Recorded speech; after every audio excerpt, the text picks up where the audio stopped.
Are you considering teaching ESL online, but you aren't sure if you actually qualify? Maybe you're wondering whether you need a degree or a TEFL certificate. Maybe you're asking yourself, can I teach even if I'm a non-native English speaker? Or do I need a full teaching background? Well, today I'm going to be answering all of those questions that you have and clearing up any confusion.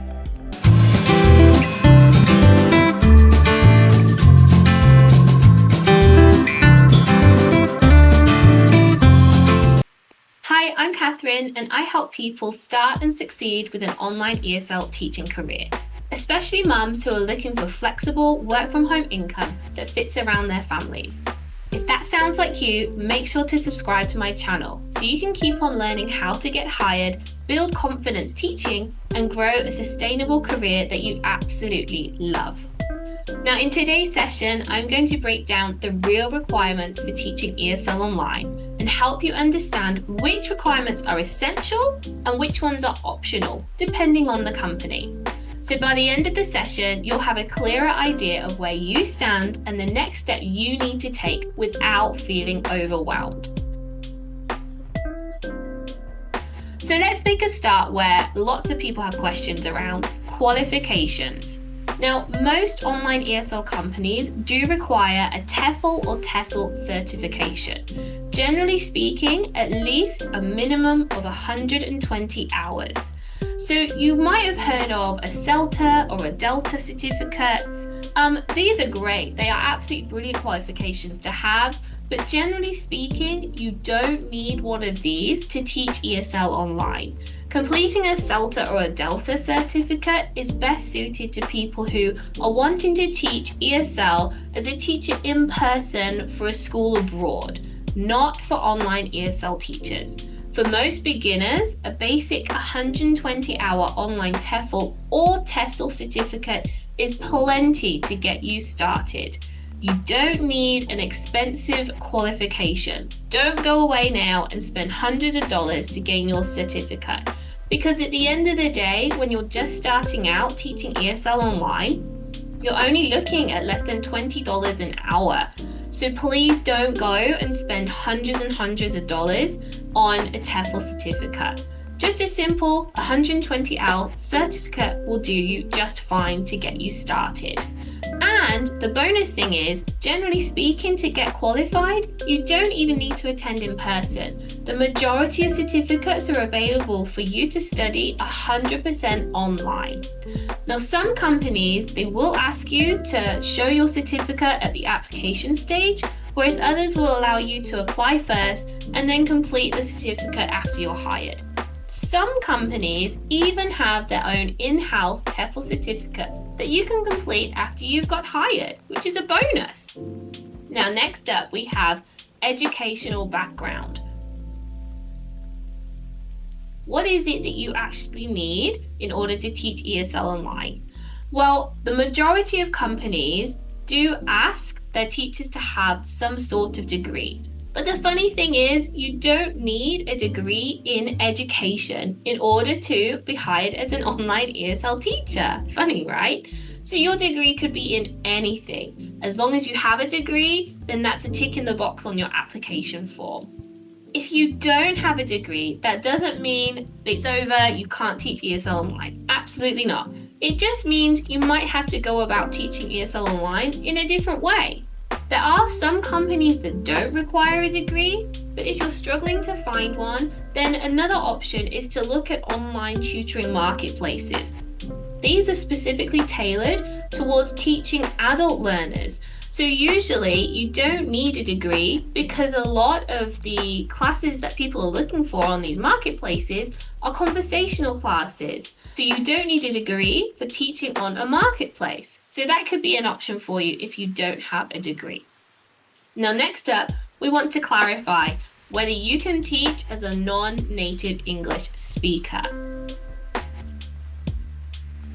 Some companies do have passport-based requirements and only hire teachers from certain countries, whereas others are a lot more open and flexible, and they focus more on English proficiency and skills versus nationality.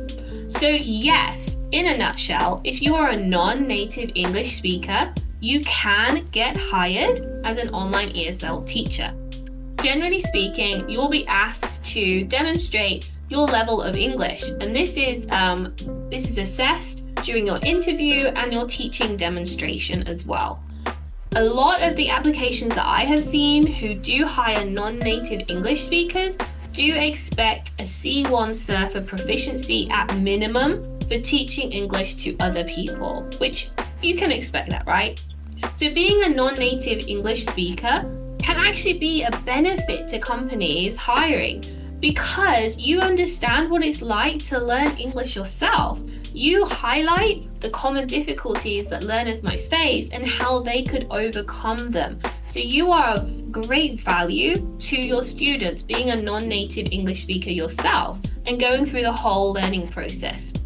So what matters most is clear communication, confidence using English, and the ability to support and adapt your teaching style to learners effectively.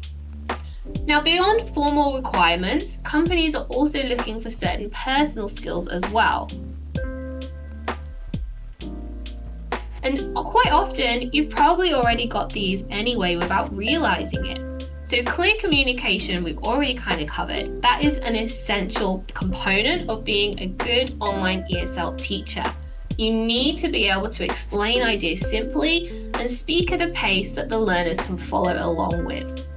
Patience is also key, especially when you're working with very young learners. Progress can be slow, it can be difficult to retain their attention. You're on this tiny screen in a home environment when they've got other things going on, there's people around.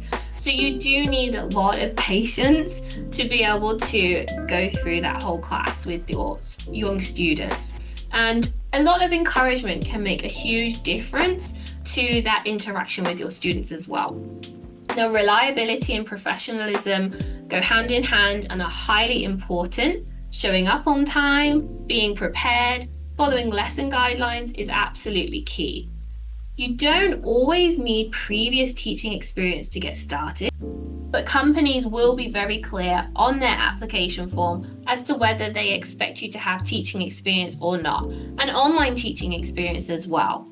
Generally though, companies do provide the lesson materials, training to get started, and use their platforms, and these can be really good for entry-level roles for people such as yourself who might not have specific online teaching experience already.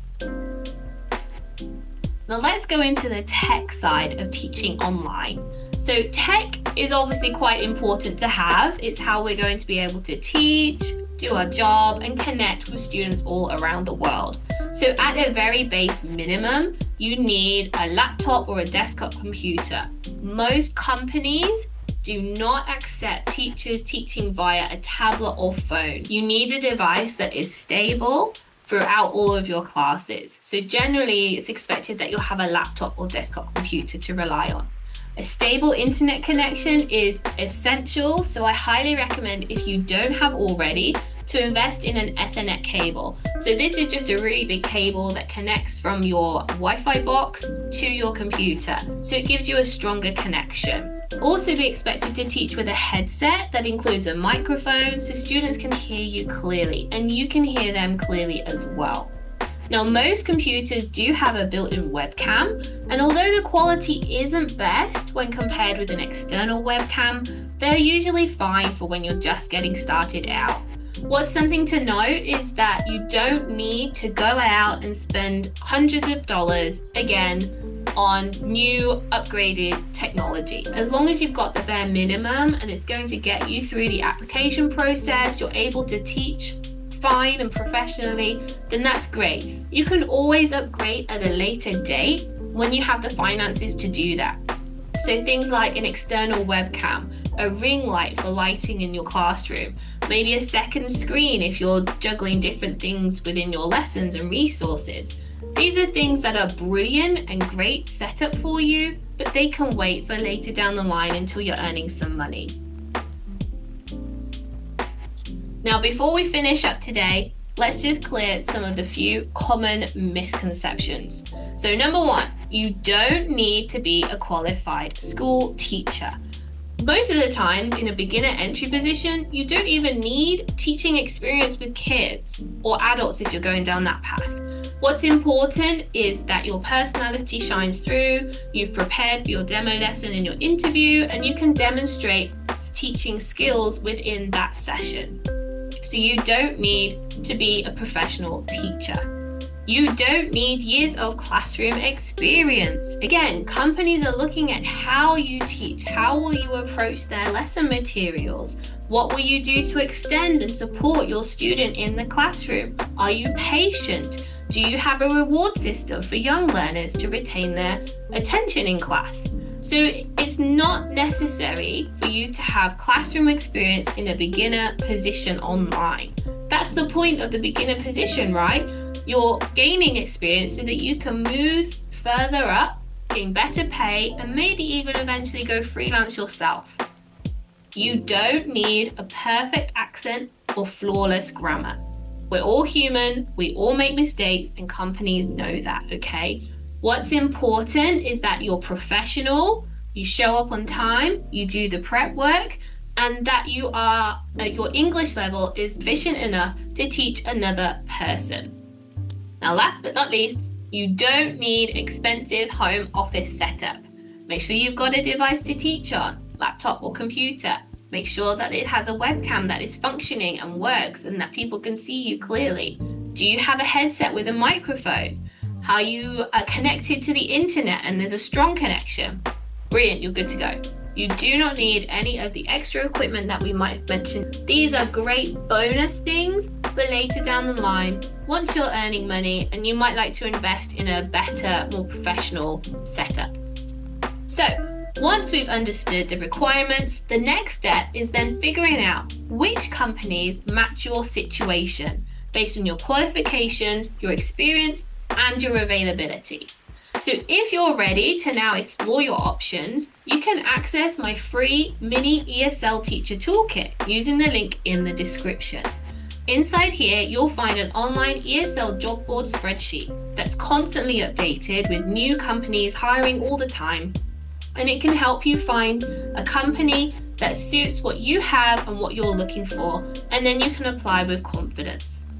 Thanks so much for listening in today's session. Make sure you tune back in to find out more about the application process that companies go through and which companies are actually hiring online ESL teachers right now. I'll see you soon, friends. Bye.